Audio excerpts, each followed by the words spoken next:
sou o fechamento da coisa, então assim, me poupem essa pessoinha aqui, né? Brincadeiras à parte, mas assim, eu não estou aqui para dizer como se trabalha, como se faz, ao contrário, estou aqui para dizer para vocês as possibilidades que a gente pode explorar na cidade de Pelotas, né? Como o nosso querido Parque Papato, que ele foi me apresentado pelo professor Raimundo na minha escola. Então, ele existe também um contexto por trás, tá, gente? É bom a gente entender que o Parque Papato ele foi criado pelo encantamento de um pai que perdeu a filha tragicamente aos 3 anos de idade. Ela era uma neurotípica, então a história dele é comovente, né? E a criação dele foi por um intuito muito positivo. E eu que trabalho com crianças especiais, eu posso dizer para vocês, ele é funcional sim, e ele é importante para que a gente possa fazer com que essa criança tenha vontade, né, de se empoderar a brincar, porque o intuito desse meu projeto é no Parque Papato e um sistema multissensorial, e agora eu vou explicando para vocês ao longo disso. Meu orientador, né, mais um aqui que ele está um atrás do outro, né, com coitado agora.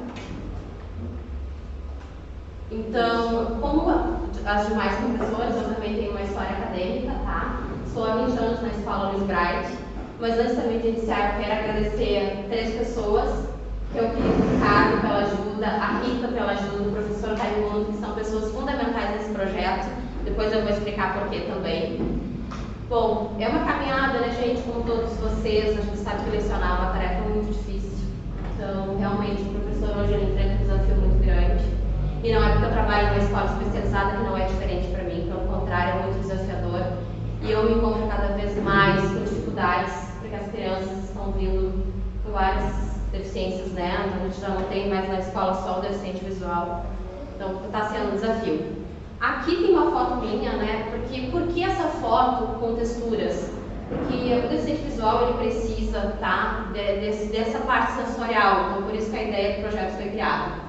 Então, eu tenho especialização em AE, atendimento educacional especializado, leciono em 3 escolas, né? Então, é bastante chão, bastante caminhada, bastante trabalho. Também estou na escola Oswaldo Cruz e Joaquim Nabuco, na escola Luiz Braille, tá? Por favor, aqui. Também trabalho com os recursos tecnológicos, tá, gente? Então, eu trabalho com o software do Osvox NVDA.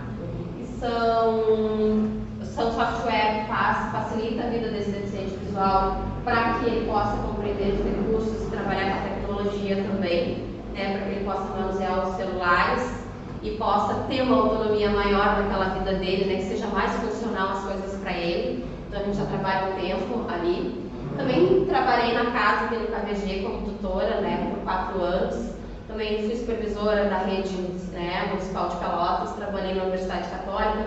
Então, são histórias, né? Então, é mais uma história que está sendo contada aqui para vocês. Aí tem uma fotinha, uma das minhas, picuruxa. Bom, chegamos na delimitação do tema. Ele foi pensado por quê, né? Por que o parque? Porque foi me apresentado o parque na escola e eu cheguei a trazer os meus alunos aqui. Eu posso dizer para vocês que eles se sentiram crianças livres. Eu até trouxe um objeto para representar para vocês. Isso aqui é uma bengala para educação infantil, só para a gente poder entender. A gente inicia com essa bengala sensorial, só que essa bengala, ela não é para rua, tá, gente? Ela é uma bengala interna. Então, quando a gente vai treinar esse aluno, a gente fica pensando assim, como é que eu vou botar ele para rua num parque? Ele vai ter medo, né? Ele vai ter essa angústia dele. Será que ele vai conseguir se sentir livre naquele espaço? Mas a gente precisa desse movimento corporal. Então, por isso que a problemática, né, as possibilidades de mobilização dessa criança, que eu pensei muito, porque ele precisa dessa mobilização. Só que, ao mesmo tempo, se eu ficar guiando ele o tempo inteiro, eu não vou deixar ele ficar livre. Mas, lógico, pensando, né, em compreender essas ferramentas tecnológicas, como que ela pode movimentar este corpo nesse espaço para que ela se sinta pertencente naquele parque, que ela queira brincar de uma forma segura. Foi por isso que o produto foi pensado, tá? Então, né, é o brincar e as atividades ao ar livre para o desenvolvimento integral da criança. O tema é a problemática, é discutir as possibilidades de mobilização, né, da autonomia, para que ela se sinta segura para brincar livremente. E compreender como as ferramentas sonoros podem atuar para desenvolver os estímulos sensoriais com contato com a natureza. Eu vou dizer para vocês, eles amam brincar assim, eles amam. Então, quando eles vieram para cá, eles se sentiram tão bem, eles queriam correr, eles queriam brincar.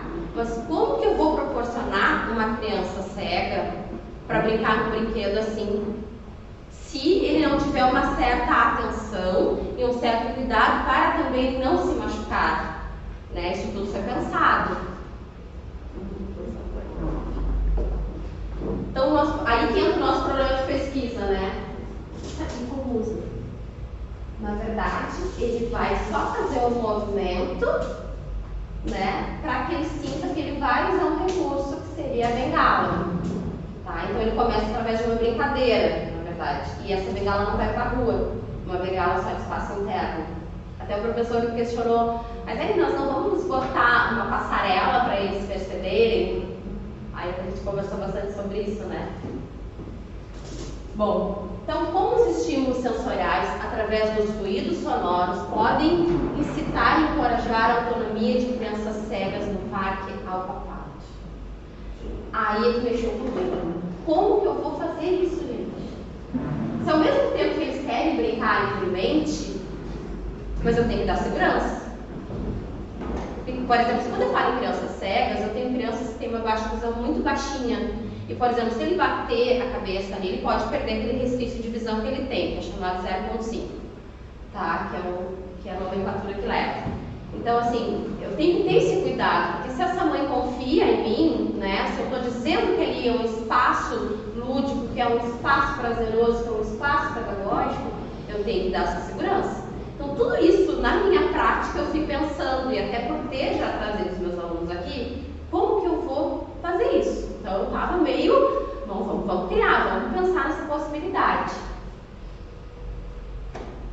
Bom, aí me chegou danado do produto, né? O que eu vou fazer? Aí que entra o Ricardo e a Rita, né? Que eu tenho que elogiar os meus colegas, porque, gente, coisa bem boa a gente aprender com os colegas de trabalho.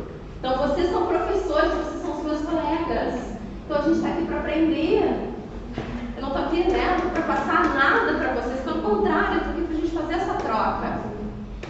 Bom, né, então, o objetivo, sim, é o parque, que é o nosso foco principal. Então, é criar sensações sensoriais através de uma plataforma programável de prototipagem eletrônica chamada Harmony. É uma placa de fácil acesso, de custo-benefício baixo, onde a gente pode colocar nos brinquedos, tá? Através de um programa, né, que a gente faz pelo computador. A gente já fez a base dela, porque a gente precisa fazer a planta dela, tá, gente? Já foi testada essa planta. Então, ela vai fazer bips como se fosse de micro-ondas. E aí, conforme a criança vai se aproximando, o bip vai aumentando, porque também tem assim. Quando a gente fala de ruído, para uma criança com deficiência visual, a gente tem que cuidar do tipo de ruído que a gente vai apresentar para ela não se assustar. Então, a ideia não era de um ruído muito extenso e nem muito forte para não assustá-lo. A gente quer que ele tenha essa noção que ali tem um brinquedo que ele pode brincar. Então, conforme ele vai se aproximando, esse bip vai aumentando. Tá? E como é um parque aberto, também se pensou assim, e se chove, molha a placa, o que a gente faz? Nós pensamos em botar uma placa dentro de um cano, tá? Para que esse cano fique ali no brinquedo, para que aquilo funcione, né? Para que ele não pegue chuva, porque se ele molhar também a gente tem um problema. Então a placa é bem isso aqui, tá, gente? Esse aqui é o mapa do parque.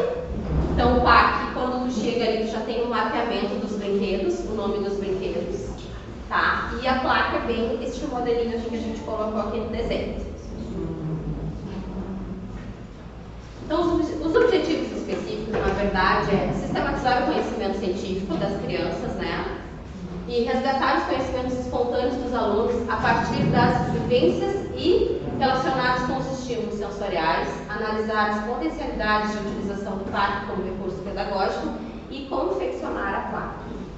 Lógico que tem muitas crianças que às vezes as famílias não levam para brincar ao ar livre, né? E se levam, elas ficam sempre juntas. Então você vai brincar no brinquedo e quase que a mãe e o pai estão juntos.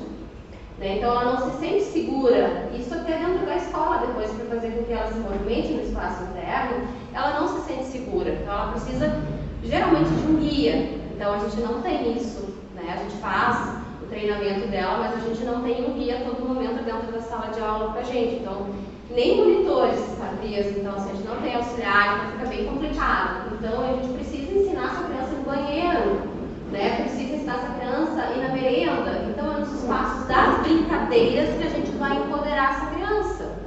Então é através da brincadeira do parque, um estímulo sensorial prazeroso, né? Para ela se sentir iguais às outras crianças, que eu posso sim brincar, para a gente chegar onde a gente gostaria.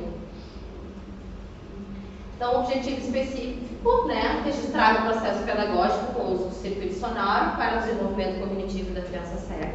Porque o parque ele tem uma funcionalidade, os brinquedos eles são sensoriais, tá? Como eu falei para vocês, é de movimentar o corpo sim, é fazer com que a criança entenda as partes do corpo que ela tem, como que ela deve se movimentar, como ela deve tocar, como ela deve perceber, né, os sons que ela está ouvindo. E criar um guia de aplicação de metodologia desenvolvida no projeto de dissertação. Porque a gente vai fazer esse guia para que o professor que queira criar esse Arduino possa utilizar também na sua sala de aula, porque ele já está sendo testado no museu, até pela minha filha no mestrado.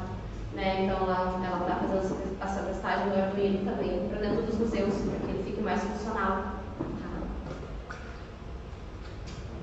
Então, este trabalho parte do pressuposto de que os ruídos realizados pelo circuito Arduino através dos bips irão fazer com que o estudante identifique e perceba que está próximo a algum brinquedo e que com isso possa não ter receio de brincar de forma livre e autônoma, né, como uma criança sem deficiência.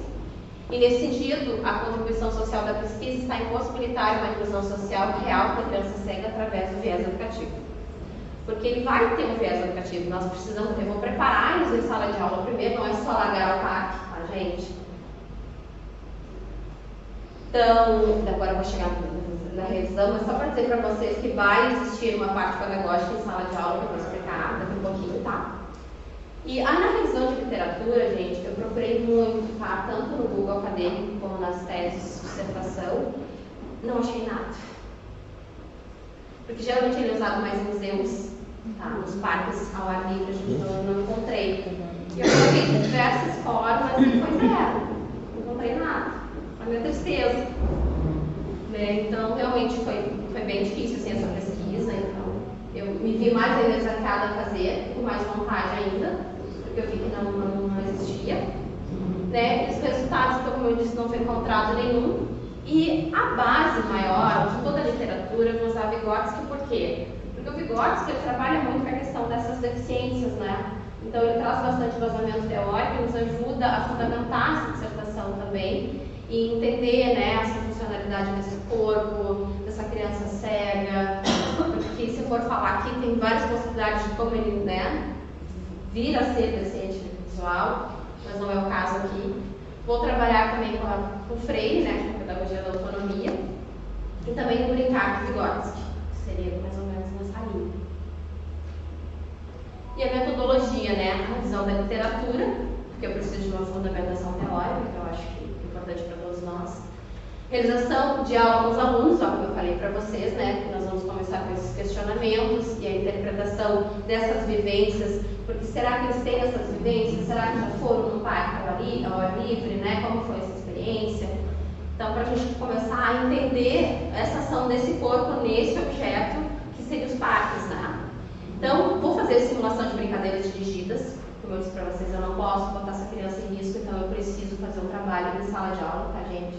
Isso começa com essa base. Então, eu vou criar obstáculos com ruídos sonoros, com os bips, exatamente como os bips irão funcionar no parque, vão ser circuitos para eles, tá? Para eles entenderem, fazer que a percepção auditiva fique mais aguçada, para que eles possam reconhecer esse bip. Também, além disso, nós vamos vou tentar, né, fazer em alto relevo alguns objetos do parque, porque a ideia a gente tem uma máquina 3D na escola, tá? Vocês entenderem também. Então, a ideia é fazer essas montagens em 3D dos objetos do parque também, para que a criança possa tocar, se sentir segura. Olha, nesse parque tem tal brinquedo, vou tocar, vou entender. No momento que eu achar esse ruído, vai ser esse objeto aqui também que eu vou encontrar. Então, já para estimular a percepção tátil, porque ao mesmo tempo que ele está ouvindo, ele vai querer levar a mão no brinquedo. Né? Então, nós vamos fazer esses objetos em 3D.